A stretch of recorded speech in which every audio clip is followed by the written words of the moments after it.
और इस वक्त इजराइल से लेकर ईरान तक और सीरिया से लेकर लेबनान तक हलचल बहुत ज्यादा तेज है। कहा यह जा रहा है कि सीरिया पर इजराइल के ताजा हमले के बाद अब ईरान के एक्शन की बारी है और यही वजह है कि इजराइल हाई अलर्ट पर है। किसी भी वक्त ईरान के ड्रोन तेल अवीव को दहला सकते हैं। ऐसे में इजराइल अपने बचाव के लिए वो कर रहा है जो अब तक उसने कभी नहीं किया।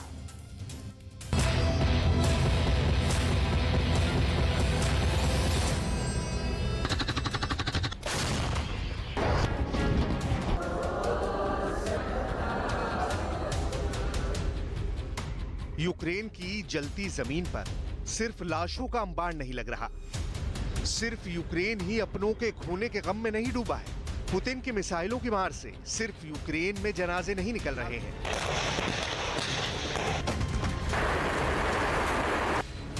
बम सिर्फ यूक्रेन में नहीं फट रहा।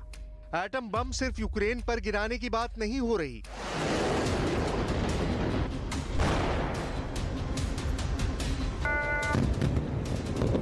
यूक्रेन की तरह अब गाजा भी जल रहा है।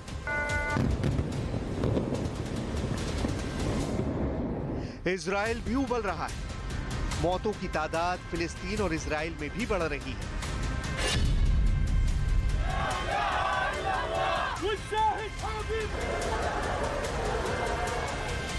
लाशें इधर भी उठ रही हैं, लाश उधर भी उठी। जनाजा इधर भी निकला, जनाजा उधर भी निकला।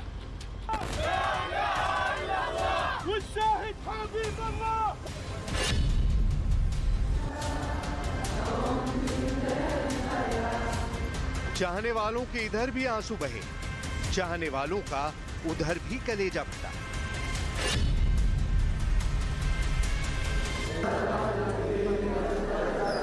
मातम इधर भी पसरा है, शोक की लहर उधर भी चल रही है।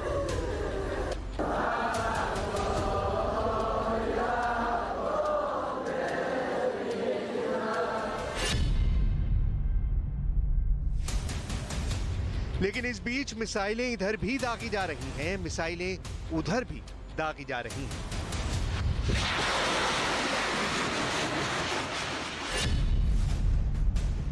फिलिस्तीन इजराइल के बीच छिड़ी जंग में सिर्फ इस साल 90 फिलिस्तीनी मारे गए हैं। इनमें 50% मतलब 45 के आसपास इजराइल, जिसे आतंकी ग्रुप मानता है, उसके सदस्य थे। दूसरी ओर फिलिस्तीन से इजराइल पर अटैक में इस साल अब तक 19 लोग मारे गए।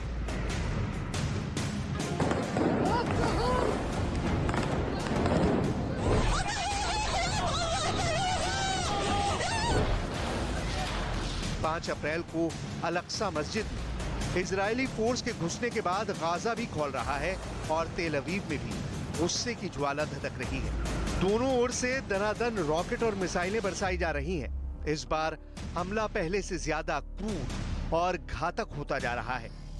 लेबनान की ओर से इजराइल पर रह रहकर रॉकेट दागे जा रहे हैं। इजराइल लेबनान पर हमले के साथ ही सीरिया पर मिसाइलें दाग रहा है। अरब का आसमान मिसाइलों के शोर से भर गया है।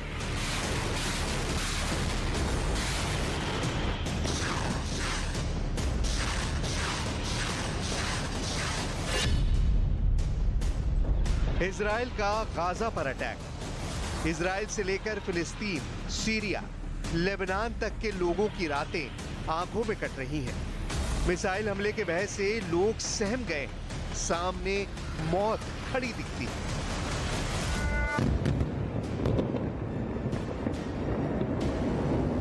गाजा में इजराइल की मिसाइलें पहली बार नहीं गिर रही। यरूशलेम की पवित्र जमीन को सालों से रक्त रंजित करने की कोशिश हुई है। अल-अक्सा मस्जिद की घटना ने फिलिस्तीन इजराइल के बीच युद्ध का ऐसा उन्माद पैदा कर दिया है जिसका अंजाम एक और महायुद्ध के सिवाय कुछ नहीं दिखता। मतलब एक और जंग की ओर दुनिया तेजी से बढ़ रही है। जैसे यूक्रेन में बरसते गोले दुनिया को जलाने के लिए कम पड़ रहे थे।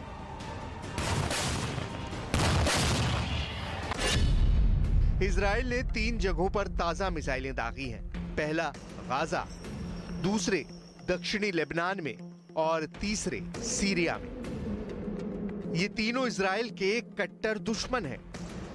फिलिस्तीनियों से दुश्मनी की कहानी आपको पता ही है। लेबनान और सीरिया पर इजराइल क्यों बम बरसा रहा है, इसकी डिटेल समझनी बहुत जरूरी है, क्योंकि इन फिलिस्तीन या लेबनान या सीरिया, इनमें से कोई भी इजराइल के मुकाबिल खड़ा नहीं हो सकता। इन सब की बागडोर ईरान के हाथ में है, यानी तेहरान में बैठे राष्ट्रपति इब्राहिम रईसी का हुक्म जो यहां पहुंचता है, इजराइल पर उसी के मुताबिक रॉकेट दागे जाते हैं। ईरान इजराइल की तनातनी को विस्तार से समझने के लिए पहले सीरिया, लेबनान से इजराइल के रिश्ते और अटैक को समझना बहुत जरूरी है। 20,000 वर्ग किलोमीटर एरिया वाले इजराइल का 1,068 किलोमीटर लंबा बॉर्डर है। ये बॉर्डर मिस्र, जॉर्डन, सीरिया, लेबनान और फिलिस्तीन से लगी हुई है। मिस्र और जॉर्डन के बॉर्डर को लेकर कम से कम इजराइल का कोई बड़ा बवाल नहीं है, लेकिन बाकी के तीन, फिलिस्तीन, सीरिया और लेबनान को लेकर इजराइल बहुत सजग, सावधान और सचेत रहता है। मिस्र सीरिया बॉर्डर पर 16 फीट ऊंची फेंसिंग है, जबकि लेबनान बॉर्डर पर रेजर फेंसिंग है। गाजा से अटैक को रोकने के लिए इजराइल ने कंक्रीट की दीवार और फेंसिंग की है।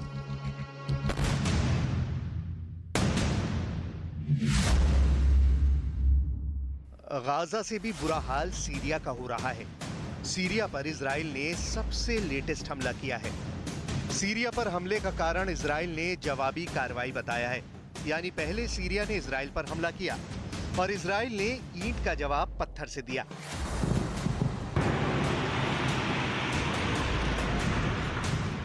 और इस पत्थर ने सीरिया का क्या हुलिया बना दिया है, स्क्रीन पर आपके सामने है।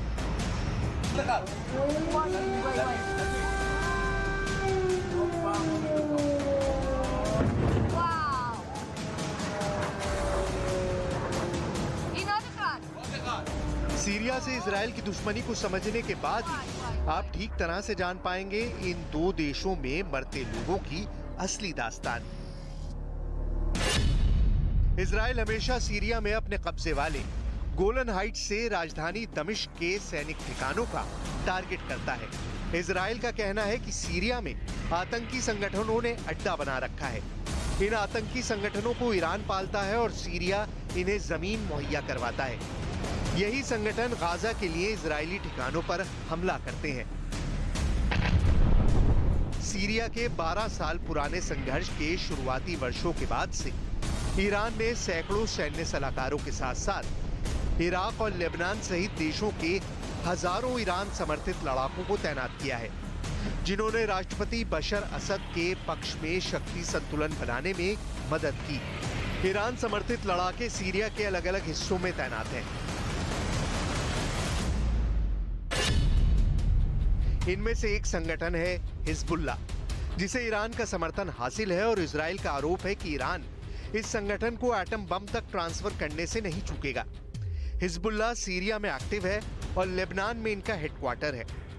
मतलब सीरिया पर इजराइल के हमले को सिर्फ सीरिया पर हमले के तौर पर नहीं देखा जा सकता।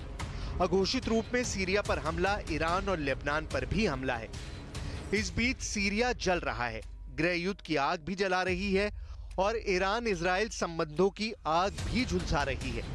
इजराइल लेबनान पर भी मिसाइलें दाग रहा है। लेबनान में भी इजराइल का कहना है कि वो हिजबुल्लाह और अल कुद्स जैसे आतंकी संगठनों को टारगेट कर रहा है। इस बार जो हमला किया गया है उसमें अल कुद्स आतंकी संगठन को निशाना बनाया गया है।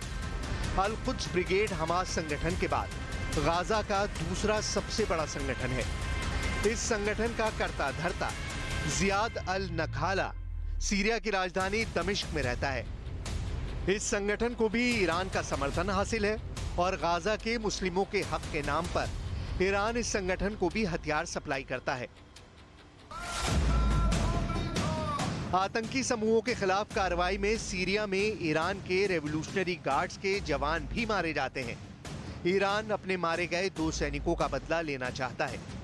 इजराइल पूछ रहा है कि सीरिया में ईरान के रेवोल्यूशनरी गार्ड्स क्यों तैनात हैं? या रसूल अल्लाह, या रसूल अल्लाह, या रसूल अल्लाह। ईरान अब इजराइल पर अटैक की तैयारी कर रहा है। द इजराइल टाइम्स की रिपोर्ट के मुताबिक ईरान इजराइल पर ड्रोन से हमला कर सकता है। हालांकि ये हमला ईरान सीधा अपनी जमीन से करेगा या सीरिया को ड्रोन सप्लाई करेगा और सीरिया से इजराइल पर ड्रोन अटैक होंगे, ये क्लियर नहीं है। लेकिन इजराइल सतर्क हो गया है। ईरान के इस्लामिक रेवोल्यूशन गार्ड्स कॉर्प्स ने 50 किलोग्राम के वॉरहेड से लेस लंबी दूरी वाले कामिकेज ड्रोन का सफल परीक्षण किया है। मिराज 532 नाम के इस ड्रोन की सीमा 450 किलोमीटर है और 12,000 फीट की अधिकतम ऊंचाई पर उड़ान भरने में सक्षम है। आत्मघाती ड्रोन पिस्टन इंजन से लैस है और एक वाहन से उड़ान भर सकता है।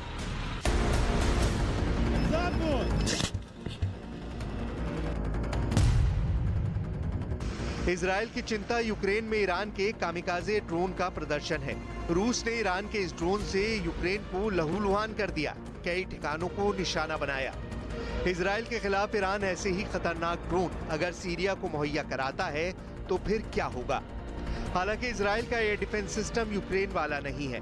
इजराइल दुनिया का पहला देश है जिसमें anti missile laser system Iron Beam का सफल परीक्षण किया है। पिछले साल ही लॉन्च इस मिसाइल डिफेंस सिस्टम को आयरन बीम लेजर इंस्पेक्शन का नाम दिया गया है। आयरन बीम फायरिंग के 4 से 5 सेकंड के भीतर हवाई लक्ष्य को नष्ट करने के लिए फाइबर लेजर का उपयोग करता है।